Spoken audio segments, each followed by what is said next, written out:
অভিনেত্রী তিথি বাসুর এই ব্যবহারে মানুষজন একদমই খুশি নয়। তো বেসিক্যালি তিথি বাসু, যাকে আপনারা মা সিরিয়ালের ঝিলিক নামে চেনেন, তিনি নেতাজি এক্সপ্রেসে করে সিমলা যাচ্ছিলেন। আর তারই একটি ছবি তুলে এক ভদ্রলোক ভ্রমণ বার্তা নামে একটি ফেসবুক গ্রুপে পোস্ট করে বলেন তারা নাকি জোরে জোরে চিৎকার, হাসাহাসি এবং জোরে জোরে গান বাজাচ্ছিল।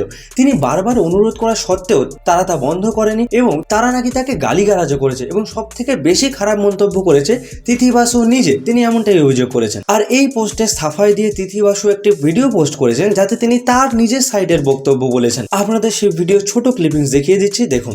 একটা পোস্ট খুব ভাইরাল হয়েছে আমার ছবি দিয়ে, যেখানে আমি খুব আদো আদো মুখ করে একটা মানুষের দিকে তাকিয়েছিলাম, আর সেই ছবিটা দিয়ে লেখা হয়েছে আমি ডিস্টার্ব করেছি, ফাউল ল্যাঙ্গুয়েজ ইউজ করেছি।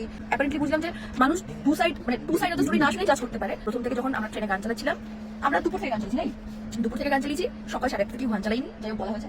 কিন্তু ব্যাপারটা হচ্ছে ওই গান চালানোর পরে আমাদেরকে এসে বলা হয়েছে যে পোস্ট করেছে সে না, অন্য একজন আন্টি, তারা নেমেও গেছে কিন্তু ট্রেন থেকে।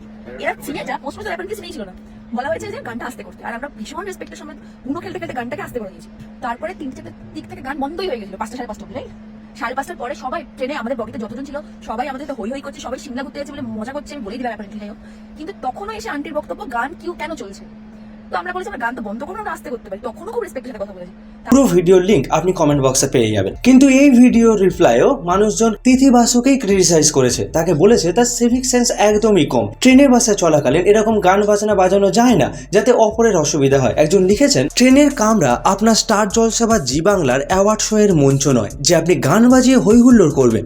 আপনাদের এই বিষয়ে কি বক্তব্য অবশ্যই কমেন্ট বক্সে জানাবেন।